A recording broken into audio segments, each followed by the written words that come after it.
Welcome to the John McAfee Psychedelic Special on the Lucid Truth. I'm your host, Isaac Lindenberger, and today I will be interviewing the entrepreneur and tech revolutionary, John McAfee.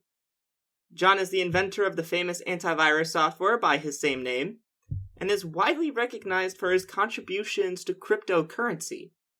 In this episode, we focus on John's experience with psychedelics, discuss the revolution of consciousness that they can offer, and consider how DMT could potentially prove the existence of another dimension. So without further delay, I bring you John McAfee.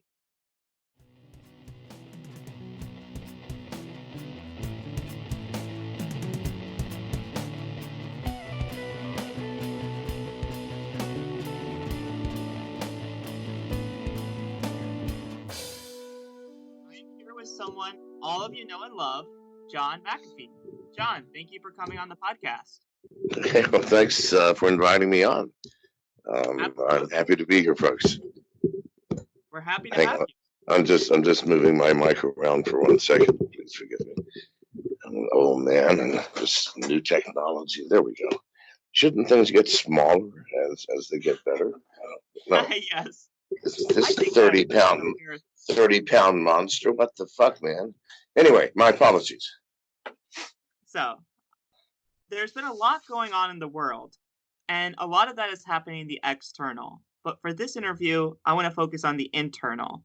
So to start with this, can you tell us about your most profound psychedelic experience? Oh, you are shitting me. Well, I mean, it's profound in a lot of different ways. And there's okay, I will tell you my most profound, because really, I think by any measure it is.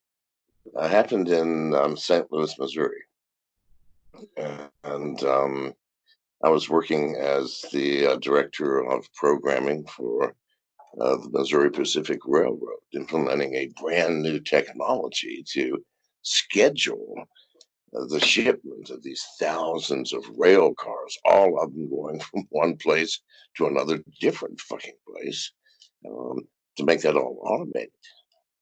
I mean, doing really good, exciting stuff, and taking a lot of drugs. So in any case, I was director of programming. I think it may have been a Friday night, a Saturday night. I don't really know. But in any case, some people brought over this orangey, not orange, what do you want to call it? Rosy orange. Don't you guys who are my age start thinking about orange sunshine? No, it wasn't that. That's just LSD. Fuck that shit. No. Anyway, the substance was MDA. Now, don't you guys don't go jumping off a cliff saying MDMA. Oh, that's good stuff. Yeah. No. That's ecstasy is MDMA. No. MDA. Well, in any fucking case, I'd never taken it before, but I was at that moment of taking it on a variety of other drugs. Certainly marijuana. Certainly that. More than likely some psychedelic or other mushrooms. Who fucking knows? But I was in one of those time dilation bombs where you just don't know how much, right? Because in that period of time, I mean, it's like, so, and this was, we were snorting it, whatever it was, we were snorting it. And I felt nothing after it seemed like half an hour, right? Neither did anyone else around me, although they didn't seem concerned. They didn't want to take anymore, but I'm going, hey, you guys got ripped off here. I snorted such a massive overdose that when it finally hit, and the whole bag was up my nose,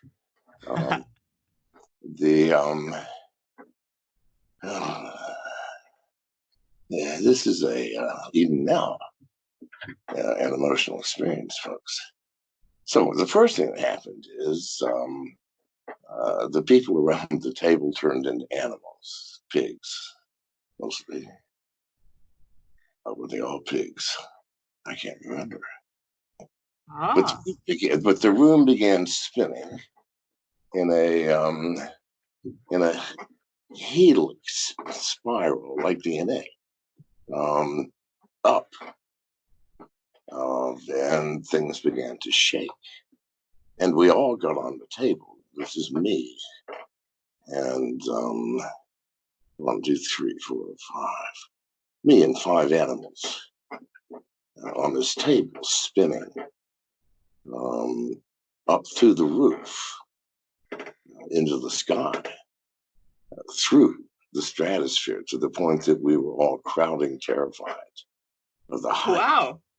the sickly height. And then the universe as I knew it shattered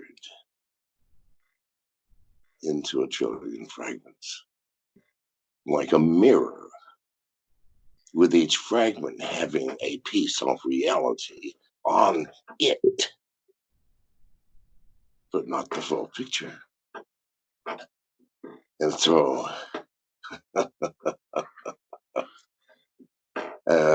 I spent 3 months trying to recover from that. Lost my job, obviously. I couldn't fucking work. My wife and daughter left me. My daughter was 2, 3, 2. Left me, went to live with my mother in Tennessee. And I was alone in this apartment in St. Louis, working it all out. Took me 3 months. Now, even today,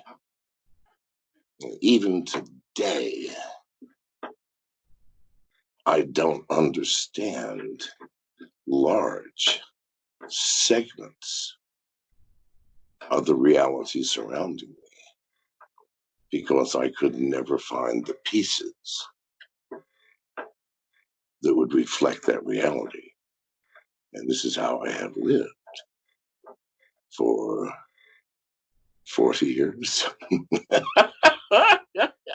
That's interesting. So the actual trip reflected how you kind of view the world, in a sense. It never stopped. The trip never stopped. You did take the whole bag. So that was MDA? MDA, to the best of my remembrance. Listen, the substance does not matter. Right. It's the experience. What mattered was what happened after meeting that substance.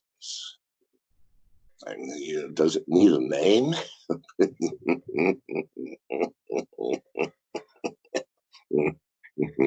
Right. It's more of like an Sorry. energy. I'm just visualizing it now. You're wandering down the street. You meet this thing which catapults your life, over the bridge into the chasm. And, you never thought to ask the name, did you? People go, hey, what was it called? What was it called? Fuck, I don't know. Doesn't goddamn matter what his name was. I read a quote from, I think this is from someone who was talking about you, watching you during a trip. They said, part of him believes he's still on that trip, that everything since has been one giant hallucination, and that one day he'll snap out of it and find himself back on his couch in St. Louis listening to Pink Floyd's Dark Side of the Moon. Who the fuck told you that? I saw it on the internet. Really? Yeah. Are you about to wake up in St. Louis listening to Dark Side of the Moon 30 years ago? Maybe this is all that same trip. I hope not again. I hope not again. Right, it's We already happened. didn't go very deep into that trip, you and I. I just told you the grossest, most inconsequential of outward results. No, fuck me. No, people. You want to talk more about the trip?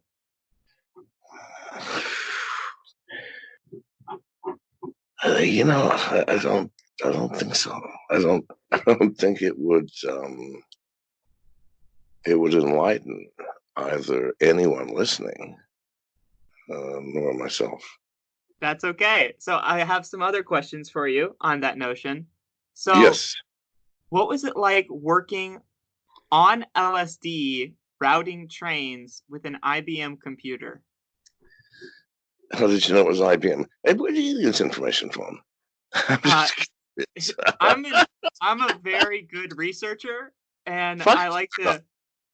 to do my digging when I have guests on my show. God damn. Yeah, it was. That's pretty IBM, specific, isn't it? IBM 360 is fucking, you can't get any goddamn more specific than that. Yeah, okay. It was. And that was hot shit back then, people. No, that was it. IBM 360. Motherfucking hell. Every company in America and around the world were terrified that IBM was just going to take over the goddamn world um, with their leap ahead. Now, that computer has had, and it took up half a city block, had less power than the cell phone that you have in your pocket right now. That's an absolute fucking fact. Wow. And that's where I've been. That road from the very beginning, even though that was not my beginning. My beginning was way back before you had keyboards and monitors, people. So, where was I? What was the question again? So, what was it like working on LSD routing trains with that IBM computer? Oh, fuck. Listen, I didn't work often on LSD. I don't do well on heavy psychedelics enough to work. Honestly, that makes sense. I'm telling you, I just haven't. And I always tried to be smart enough to at least keep my employment so that I could pay the rent and buy more LSD or whatever it was I wanted, right? So other drugs, of course, cocaine, marijuana, of course. Everybody was working on that shit.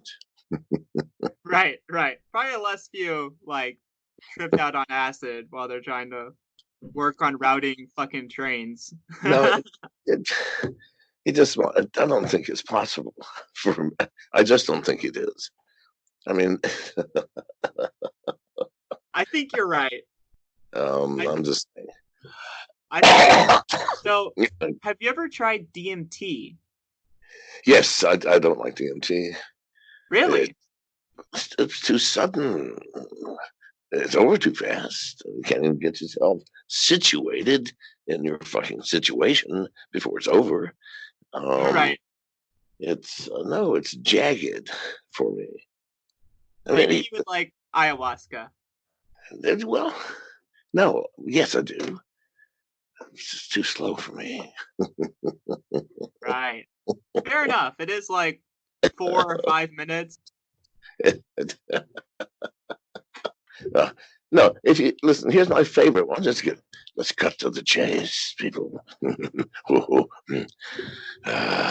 Mushrooms, for fuck's sake, people. If you want the psychedelic trip that you can even overdose on those motherfuckers if you choose, right?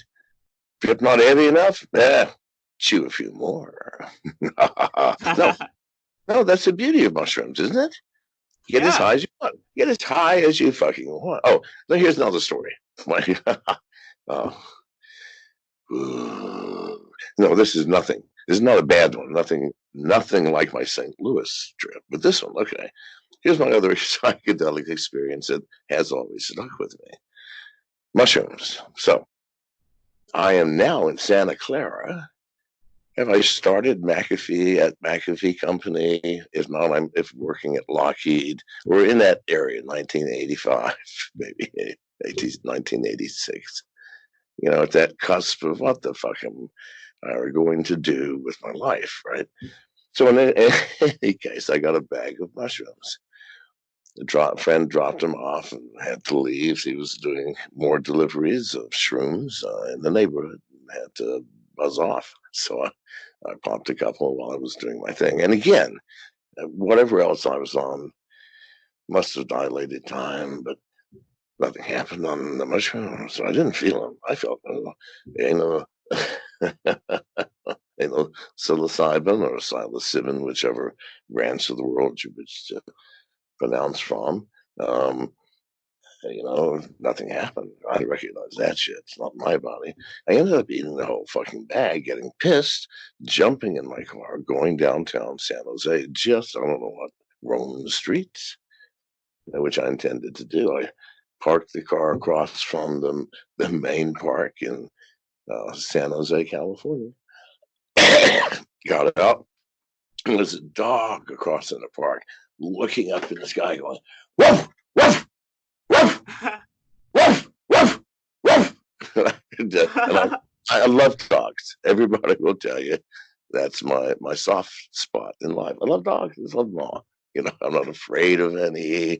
I don't like particularly the little rat dogs, the tiny little things that women put in purses. But still, and other than that, so I walk across the street because I'm curious. Well, man, what's up there? You got to be more than a squirrel, right? So maybe a possum. I'm looking up in the tree and I'm looking. I don't see jack shit. And I go, what are you barking at, boy? And the dog says, nothing. What? I was trying to get your attention. Now follow me. Now that was another interesting trip. Yeah, see, shrooms, people, trust me. If you can eat enough without throwing up, you can get some intense goddamn trips. I'm saying now. Wow, that's hilarious. The dog tried to get your attention and said I was barking at nothing. What the fuck? Dog said. I'm looking up at the tree while the dog is doing nothing. I was just trying to get your attention. And I'm looking down at the dog. And the dog looks up at me and he goes, follow me. And that was my God. Trip. So that sounds like the start of a great adventure. Well, it was. I'll be frank with you. In any case, yes. Psychedelics. Is this what your show is about? Psychedelics? Yes. Do you know who Rick Strassman is? He made DMT, the spirit molecule, with Joe Rogan. No, I'm sorry. I don't get out much. I'm 74. That's okay. Well, Joe Rogan is the DMT guy. He talks about, have you done DMT, that kind of thing. He made a documentary with Rick Strassman called The Spirit Molecule. And it's about DMT. He's the leading expert on psychedelics. He was actually one of the last guests on this show. Oh, really? Yeah. It was really awesome. We were talking about let me ask you a question. I'm sorry. But listen, sure. Let's be fair with one another. I'm on your show. Helping you with your guests in the most entertaining manner that I can. In return, I'm going to ask for 2 minutes of your time. Is that okay? Good. Yes. So, listen, I really don't get out much in the younger world. How many people take psychedelics a day, and what psychedelics are they taking? And give me a demographic in 2 minutes, please. Okay, so psychedelics are starting to take over the world for a large percentage of the population, largely because the war on drugs is starting to become ended. So people are losing the stigma against using drugs, and the psychedelics are the drugs that are entering into the new wave spirituality, which is also taking over the world. So your demographic is spiritual people, but not religious people, but also atheists as well, who are looking for introspection in a poetic way. So your main age range is older high schoolers, 16 to 18, and primarily young college students, 18 to 24. And so those are the people who are using psychedelics and investigating the tools that they have to offer in the inner realm, because you can go inside and take information that you can use outside. And so I would say that's the most predominant demographic, although psychedelic use is leaking into the culture in all domains. That's just where you're going to find the hotbed of it. Thank you. Good God, that was succinct. You performed admirably for my request. One more question, a short one. Is there much crossover in the community that takes psychedelics and the community that takes drugs of a more physiological stimulant position, things like speed, methamphetamine, the new cathinones, opium, heroin, things like that? Is there much crossover? Yes, there is. If you find someone who's typically open to taking a mind-altering substance in the form of a psychedelic, they are probably open to taking a physiologically enhancing substance that they can utilize for euphoria. So some people are real militant about it, and they'll say, I only use psychedelics for spirituality and to ascend my consciousness. I'm sorry. Those are the dicks. Those are the No, people no one likes. Thank God. Thank God, because I laughed involuntarily. I was about to apologize. No, it's okay. You're not alone. Those are the people that everyone is like, okay, whatever. You're not better than us because you don't use acid when it's a Friday and you can read like some Buddhist during it. So come on, give me a break, dude. So yeah. Now keep in mind, I was introduced to drugs in the 60s, the height of the drug revolution at that time. God, what a tragic movement. We all thought we were going somewhere, we were going to change the world. The hippies, we were called. right. Well, no. Yeah. Now No, we got eaten. We got eaten by the world. Yes. And wouldn't it be wonderful to take a psychedelic revolution, a revolution of the mind, people, my children, a revolution of the mind where you no longer accept everything that the world is telling you, that you're seeing or even hearing, and want to find a deeper truth. That's the only purpose I can see of the psychedelic branch of at least my, unfortunately, very multifaceted drug experiences. Right. I don't think that's unfortunate. I think that's well, useful. It depends on who you talk to. that is certainly true. So talk to wives, their opinions. Talk to the police. The police, yeah, you're right. They definitely don't agree. They all need to trip on acid, man. That's what I'm saying. Maybe not. Hey, listen. Yeah. Oh, this is the craziest piece. No, never mind. The story is too long. But no, acid by itself will not solve anybody's problems. You have to have acid in conjunction with a reality around you capable of reflecting the truth without frightening either you or the person whose reality you're seeing for the first time. And that's the tricky part. Right. That's where love comes. That's where love and a degree of oneness, not just as an idea, but as an actual physical sense. That am I truly, even at this moment, separated from you, the faceless voice coming through my earphones? Can I say there is a separation? I'm not sure. We have been communicating, and there is some intermingling now of our consciousnesses through a shared experience.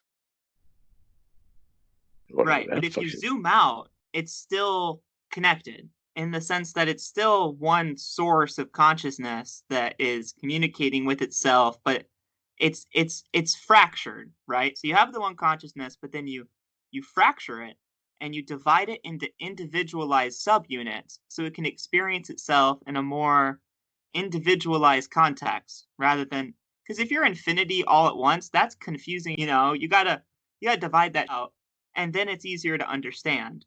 And I think that's what the psychedelic experience shows you. Well, it depends on who's my friend. Let me talk about infinity. You mentioned that it's confusing, right? That part, I wouldn't have a fucking idea. But would it not be the loneliest entity conceivable by any form of twisted, horrific logic? No, a loneliness that must be so fucking intense Right. that it would wish to just immolate itself. Maybe that's what this Big Bang theory is. The loneliness of God, the universe. Give it a fucking name. I don't care. Names don't mean shit to me. I don't care the name of whoever it was that pushed my ass off the bridge. Right. I was pushed off the bridge. Fuck the name. Yeah, like the MDA. If it exists, its isolation must be infinite as well. Infinite sorrow, infinite suffering, infinite loneliness. Well, if I were such an entity and had the power, I might just bang myself into pieces as well. Well, John, this has been the most interesting interview I've had yet. It has been a pleasure, and I hope to have you back on for a future episode. Wait a minute. Let me hang on a second. Don't hang up yet. Didn't you just tell me? Did you not just tell me that you just had some DMT expert, right? Who was also an expert on all sorts of things on your show recently. Now, if I had known that dude was going to be on, I would be listening myself.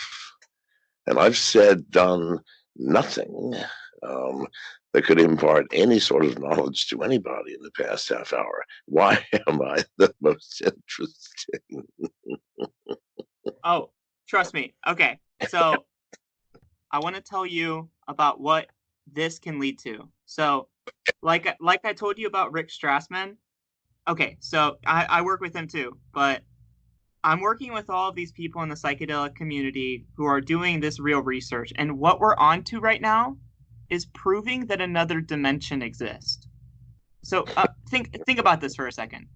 If we prove another dimension exists with science and prove it reliably, that would be the most revolutionary discovery in all of mankind ever.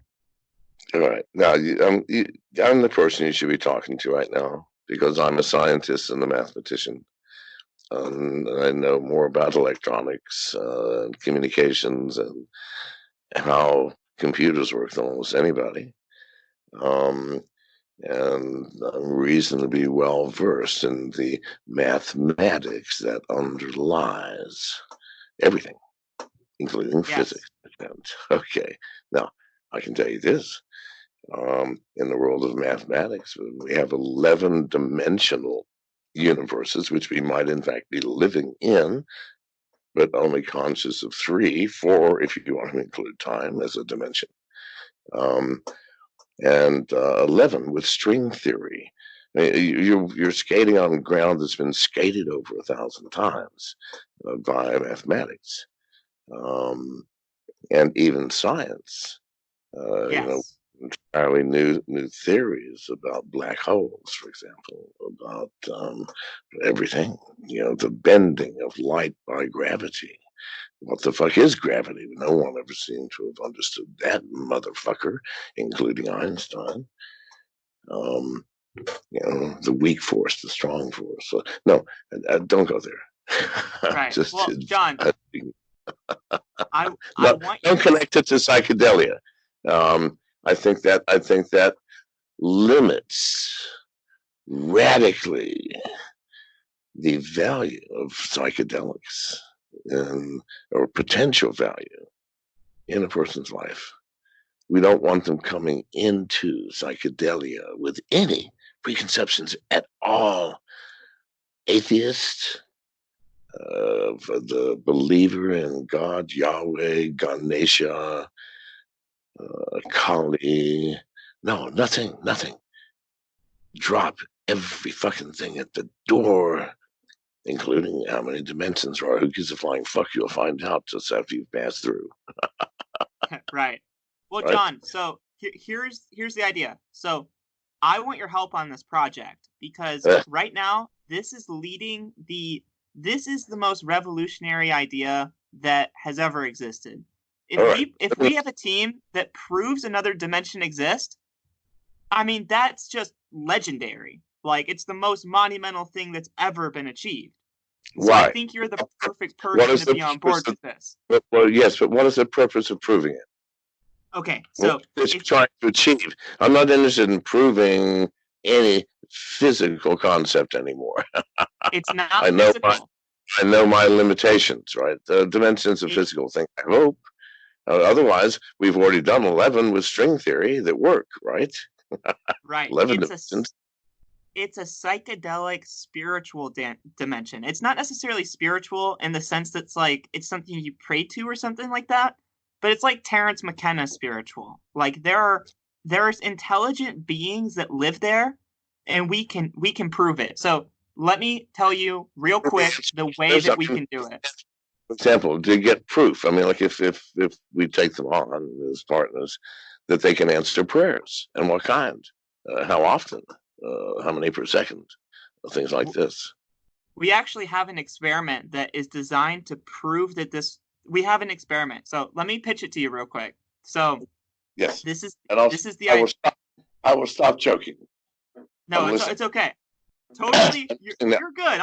I'm a jokester too. Well, we're on the same level when it comes to that. Okay. So here's the concept. People Uh, who take psychedelics, when they go to this dimensional landscape, they experience the same beings there consistently. They call them machine elves. They are autonomous entities that seem to have their own sentient consciousness outside of your own. So the idea is we send someone to the hyperspace to tell the being a number, like let's say 23. Then we send another psychonaut to ask what the number was. And if they come back with the same number, you have validated the objectivity of a dimensional landscape that is outside of physical existence, which is the most profound revelation that has ever occurred. Can you imagine? Like, honestly, I think you're the perfect person to be on this because who better to help prove that another fucking dimension exists? Like, this is legendary shit. So I want you to come on board with it you were because still you're the talking. kind of person. Yes. All right. We're still talking. So let's continue talking while you've got me on the phone, because it's difficult to ever get me back on the phone. Now, let me play the old psychonaut, right? Because listen, I've when I was traveling the psychic landscape, I never saw those beings. So my apologies. Maybe those beings plopped up only after I stopped taking psychedelics, and I don't really know. But that would be my first question. And people my age are going to go, no, I never saw the psychic beings because no one ever told me about it back then. Um, that's question number one. I had a second, but I can't quite think of it now. It's not that important. So continue with your pitch.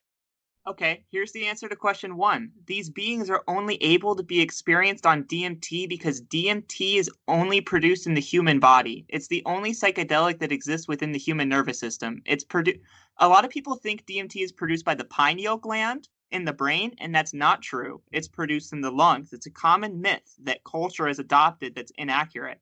And so DMT is actually endogenously produced in the lungs, and so it naturally connects you to this dimensional landscape that you can use your consciousness to observe. And only when using DMT would you be able to realistically access this dimensional landscape.